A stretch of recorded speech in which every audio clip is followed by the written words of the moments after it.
అలాంటిదిప్పుడు నేను వాళ్ళ కూతుర్ని కాదని తెలిస్తే వాళ్ళు నన్ను దూరం పెడతారు కదా. అది నేను తట్టుకోలేను కుట్టి. మళ్ళీ నేను అనాథనైపోతాను. చెప్పానంది. అలా అయితే నాకు అన్యాయం జరిగినట్టే కదా. నీకే అన్యాయం జరగదు జీవనా. నిజంగానే జరగదా? ఈ ఆనంది ఉండగా నీకు అన్యాయం జరగనివ్వను. నువ్వు జరగనివ్వవు కావచ్చు, కాని అసలైన జీవన ఉంటే నాకు అన్యాయం జరిగినట్టే కదా.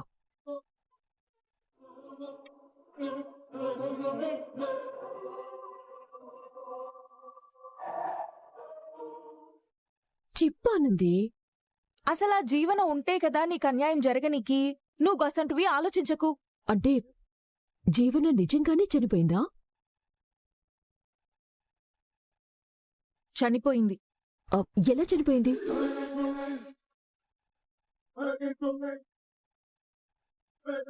నా భయాలు నాకుంటాయి కదా కుట్టి. తను ఎలా చనిపోయిందో చెప్పు. తనని ఎవరో ఎత్తుకుపోయిర్రు. గా టైంలో ప్రమాదంలో తను చచ్చిపోయింది. కాని గీ ముచ్చట జ్యోతమ్మ వాళ్ళకి తెల్వదు. అంటే నీకు మాత్రమే తెలుసంటావు? అవును, నాకు తెలిసిన గా విషయం జ్యోతమ్మకి చెప్తే భరించలేదని చెప్పలేదు. గా తర్వాత తన స్థానంలోకి నేను తీసుకుపోయినాను. అంటే జీవన చనిపోవటం నీ కళ్ళారా నువ్వు చూశానంటావు? జీవన అనవసరమైన విషయాల గురించి ఎక్కువ సోచాయించకు. గిది ఆఫీస్ వర్క్ గురించి సోచాయించు. అయితే ఇంటి దగ్గర ఆలోచించమంటావా? అరే, చెప్తే సమజ్జేసుకోవేంది? జీవన లేదు, చచ్చిపోయింది, ఇక రాదు. ఓకేనా? ఇప్పుడు మనకి మీటింగ్ ఉంది. గది మన కంపెనీకి చాలా ఇంపార్టెంట్. వెళ్దాం పదా. ఒసే కుట్టి, నువ్వే అసలైన జీవనవని నాకు తెలిసే.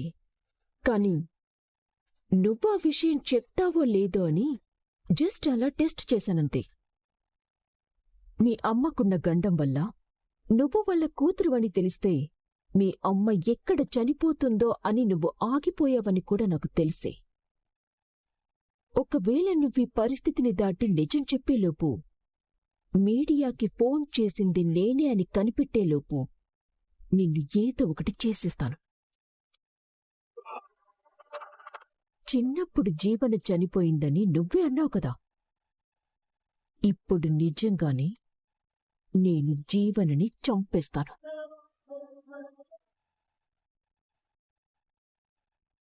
హాయ్ ఉర్వశి. హాయ్ జీవన.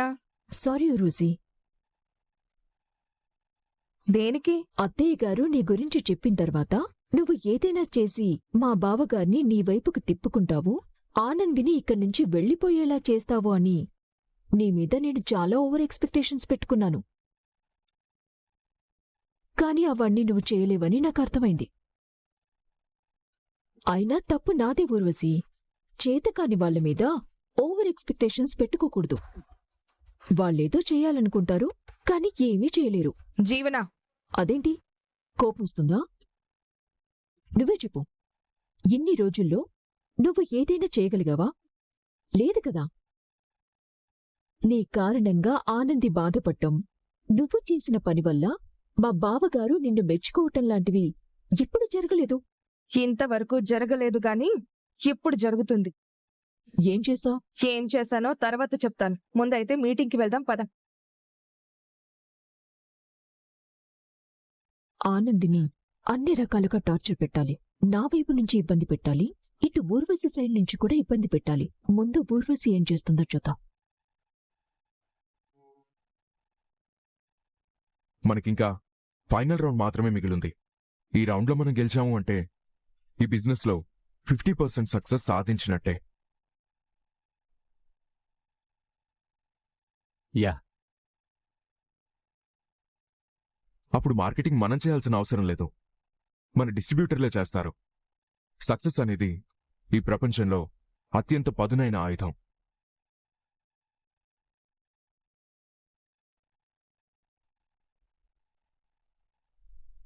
మనం ఒకసారి గెలిచామంటే కస్టమర్ల దగ్గరికి మనం వెళ్లాల్సిన అవసరం లేదు, కోట్లు పెట్టి ప్రచారాలు చేయాల్సిన అవసరం కూడా లేదు. ఇక్కడ మన విన్నింగే ఫ్రీ పబ్లిసిటీ. అందుకే ఇదంతా దృష్టిలో పెట్టుకొని మనం మన డిజైన్స్ ప్లాన్ చేసుకోవాలి.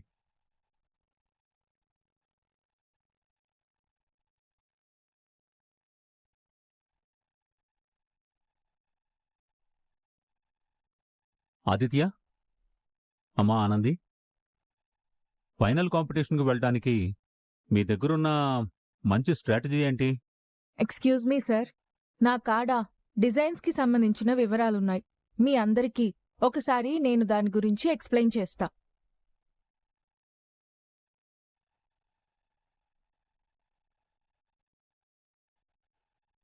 అంటే మనం మార్కెట్లోకి ఎట్లా వెళ్లబోతున్నాం, జడ్జెస్ని ఎట్లా ఇంప్రెస్ చేయబోతున్నాము, ఈ స్టాండర్డ్స్ని ఎట్లా కాపాడబోతున్నాము అని నేను చెప్పబోతున్నాను. మనం నష్టపోకూడదు, గట్లనే ఇబ్బంది పడకూడదు.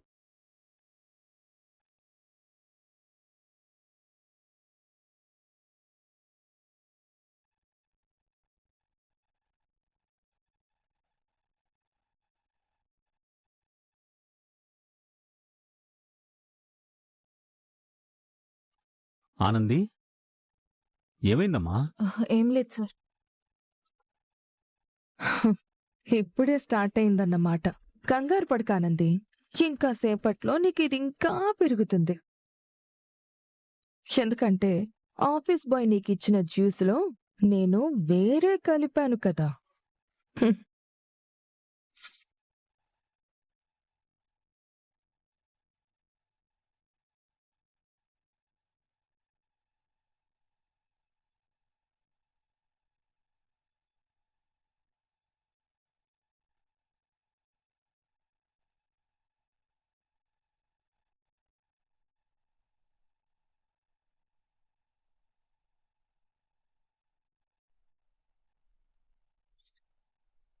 నువ్వు తాగిన జ్యూస్లో పౌడర్ కలిపాను. కాసేపటికి నీ తల గిర్రున తిరుగుతుంది, గొంతు పట్టేస్తుంది, మాటలు రావు, చాలా ఇబ్బందిగా ఉంటుంది. మన డిజైన్స్. నిన్నేనమ్మా, ఏమైంది? అదే any problem? No. Can you explain? Yes.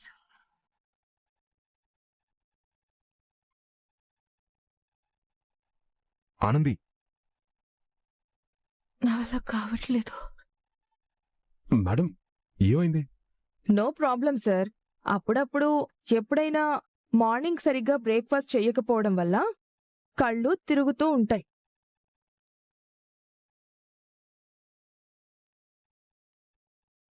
Anandi మేడంకి అలా ఏమైనా కళ్ళు తిరుగుతున్నాయేమో.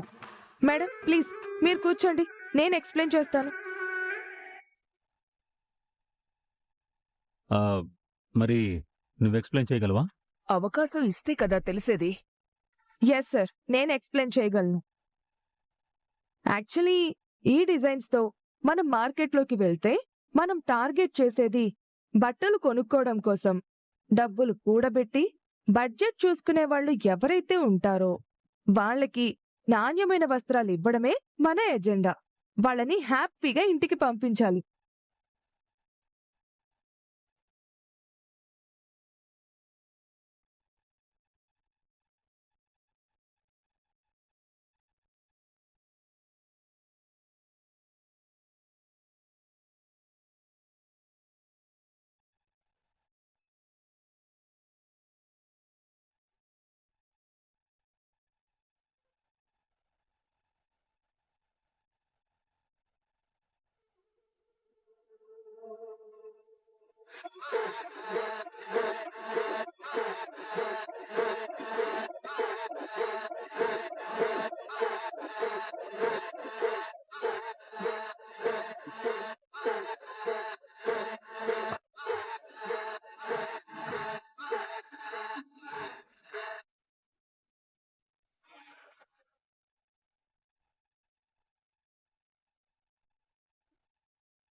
ఎక్సలెంట్ ఊర్వశి, చాలా బాగా ఎక్స్ప్లెయిన్ చేశావు. చాలా చాలా బాగుంది. మీ ఐడియాలజీ కాంపిటీషన్కి వెళ్తే ఖచ్చితంగా సక్సెస్ అవుతుంది. Don't worry. ఇంకా ఇక్కడే ఆలోచించవలసిన అవసరం లేదు. ఈ ఐడియాలజీతో ముందుకెళ్ళిపోవచ్చు. Thank you Urvashi. అందరికీ అర్థమయ్యేలా బాగా ఎక్స్ప్లెయిన్ చేశావు. ఏం ఆనంది, ఏమైంది నీకు? తల తిరుగుతుంది మేడం. మార్నింగ్ బ్రేక్ఫాస్ట్ చేయలేదా? చేసినా ఆదిత్య గారు. మరెందుకు తల తిరుగుతుంది? తర్వాత ఏమైనా తినడం గాని తాగడం గాని చేసావా? మీటింగ్కొచ్చే ముందు ఆఫీస్ బాయ్ జ్యూస్ ఇచ్చిండు, అది తాగినా. ఆ, కొన్నిసార్లు ఓవర్ కూలింగ్ గాని ఓవర్ షుగర్ గాని తాగినప్పుడు ఇలా చిన్న చిన్న ప్రాబ్లం అవుతుంది. తనేదో దాంట్లో కొంచెం ఐస్ ఎక్కువ కలిపి ఉండొచ్చు, లేదంటే షుగర్ ఎక్కువ కలిపి ఉండొచ్చు. నో ప్రాబ్లం, కొంచెం రెస్ట్ తీసుకుంటే సరిపోతుంది. వెళ్ళను రూసి. నీ అవసరం లేకపోయినా, అది నీ పని కాకపోయినా, ఒక సమస్య వచ్చినప్పుడు నువ్వు స్పందించే విధానం ఉంది చూడు. I like you. Thank you boss, thank you so much.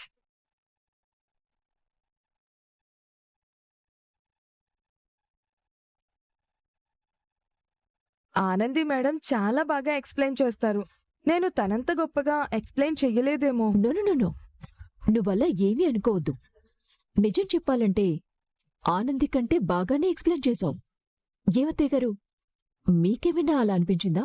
అవును, నాకు అలాగే అనిపించింది. ఆ విషయం మార్కెట్ టీం చెప్పింది కదా. గుడ్ ఊర్వశి.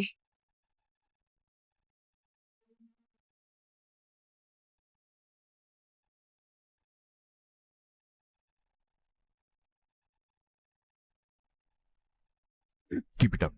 చాలా బాగా చేశావు. Great job. రోజు రోజుకి నువ్వు చాలా ఇంప్రూవ్ అవుతున్నావు.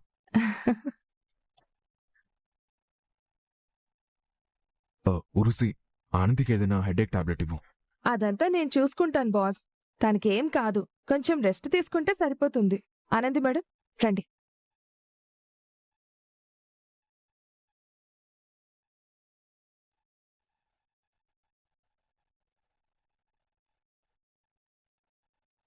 పదండి.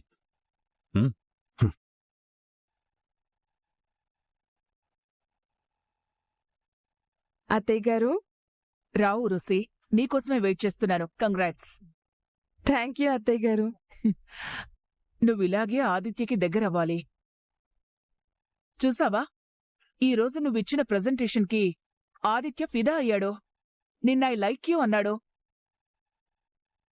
ఐ లైక్ యూ కాదు, ఐ లవ్ యూ అనేలా చేయాలి. అలా చేయాలంటే నువ్వు ఇంతకన్నా చాలా అడ్వాన్స్డ్గా ఉండాలి. అలాగే అత్తయ్య గారు.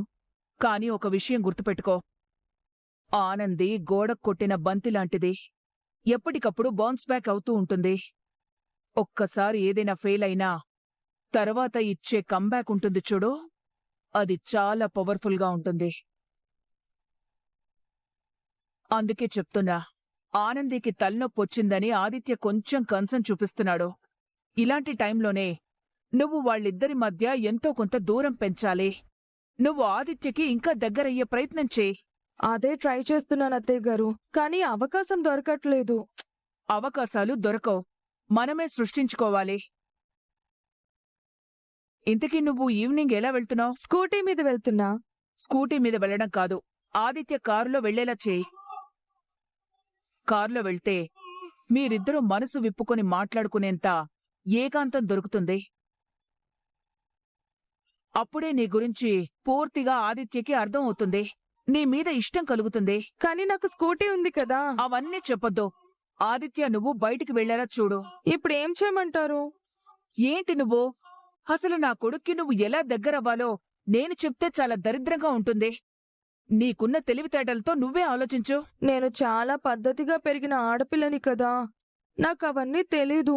ఏంటి ఎప్పుడు చూసినా పద్ధతి పద్ధతి అంటావ్? నువ్వు ఎంత పద్ధతిగా పెరిగినా ఒక ఆడపిల్లవే కదా. అదేంటత్తయ్య గారు అలా అన్నారు? మరి లేకపోతే ఏంటి? ఆడపిల్లలు ఇంట్లో పద్ధతిగా పెరిగినా, వీధిలో రౌడీలా పెరిగినా, లేదంటే అడవిలో పెరిగినా కూడా బై డీఫాల్ట్గా ఆడపిల్లకు అట్రాక్ట్ చేసే నేచర్ కలిగి ఉంటుంది. నువ్వు అందంగా ఉండడమే కాదు, నీ మనసు చాలా స్మార్ట్గా ఉందని కూడా తెలియాలి. నువ్వు బాగా ఆలోచించి ఏదో ఒక ప్లాన్ చేసి ఆదిత్యతో ఏకాంతంగా ప్రయాణం చెయ్యి. అర్థమైందా? అర్థమైంది అత్తయ్య గారు. Very good.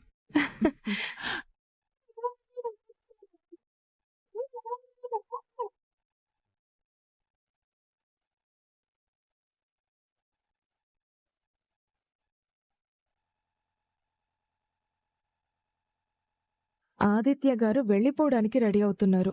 ఇప్పుడెలా? ఏం చేయాలి? ఇప్పుడు నేను మీతో వస్తాను అనగానే నాకు స్కూటీ ఉంది కదా అంటాడు. అప్పుడు స్కూటీయే లేకపోతే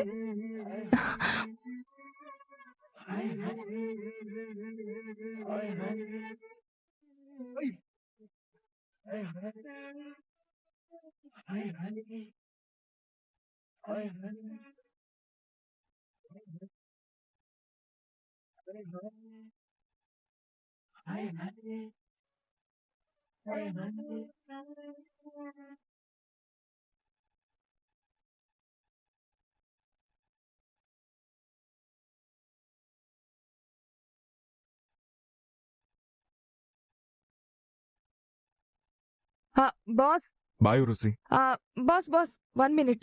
ఏంటి? మీ కార్లో నన్ను డ్రాప్ చేస్తారా?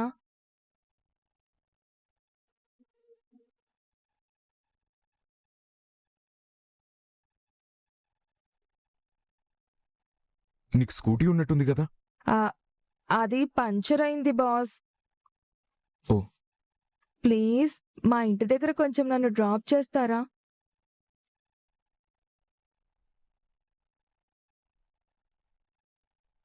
నో ప్రాబ్లం, రా. అనయ్య 1 మినిట్.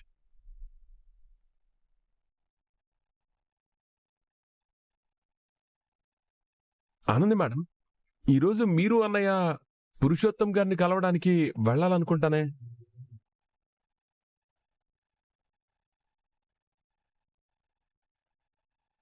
అవును చైతన్య, వెళ్ళాలి. ఆదిత్య గారు, ఖచ్చితంగా మనం వెళ్ళాలి కదా, మర్చిపోయారా? అవునానంది, నిజంగానే మర్చిపోయాను. I'm sorry. అదేంటన్నయ్య, ఇలాంటి ముఖ్యమైన విషయాలు మర్చిపోతే ఎలా? ఇవి బిజినెస్ కి సంబంధించిన విషయాలు కదా.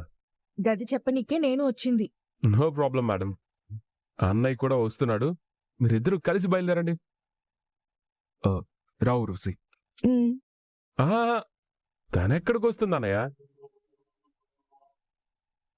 తను వేరేలా వెళ్తుందిలే, మీరు వెళ్ళండి. లేదు లేదు, నేను వాళ్ళతో అక్కడికి వెళ్తాను. తర్వాత వచ్చేటప్పుడు దారిలో దిగిపోతాను.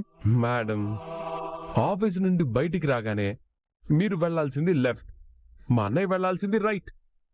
మీరిప్పుడు మీ దారి వదిలేసి మా అన్నయ్య దారిలో వెళ్దామని ప్రయత్నం చేశారనుకోండి, అది మీకు రాంగ్ రూట్ అవుతుంది. మరి ఆనంది మేడం గారు వెళ్లాల్సింది?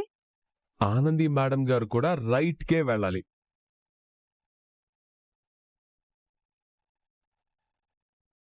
మా అన్నయ్య ఆనంది మేడం గారు రైట్ రూట్లోనే ఉన్నారు, కానీ మీరే రాంగ్ రూట్ చూస్ చేసుకుంటున్నారు. ఎంత దూరం వెళ్ళినా మీకిది ఇబ్బంది కలిగించవచ్చు. మీరు ముందే అర్థం చేసుకోవాలి ఇది. అవునమ్మా, రాంగ్ రూట్లో ప్రయాణం చేయటం మనకు అస్సలు మంచిది కాదు. నానా, ఏం మాట్లాడుతున్నారు మీరు? అదేరా, ఎవరికైనా టైం చాలా ఇంపార్టెంట్ కదా.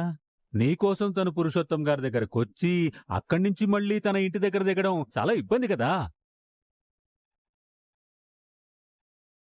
రూట్లు వేరైనప్పుడు ఎందుకు కలిసి వెళ్లడం? విడివిడిగా వెళ్ళొచ్చు కదా. అవును, విడివిడిగా వెళ్ళొచ్చు, కానీ తన స్కూటీ పంచర్ అయింది కదా. అనయ్య, నేను క్యాబ్ బుక్ చేస్తాను కదా. CEO గారే మొత్తం అందరినీ పట్టించుకోవాలంటే కష్టం కదా. మార్కెటింగ్ డిపార్ట్మెంట్ నాది కాబట్టి స్టాఫ్ని చూసుకోవాల్సిన బాధ్యత నాకుంది. నేను ఊరోసి మేడం గారిని పంపి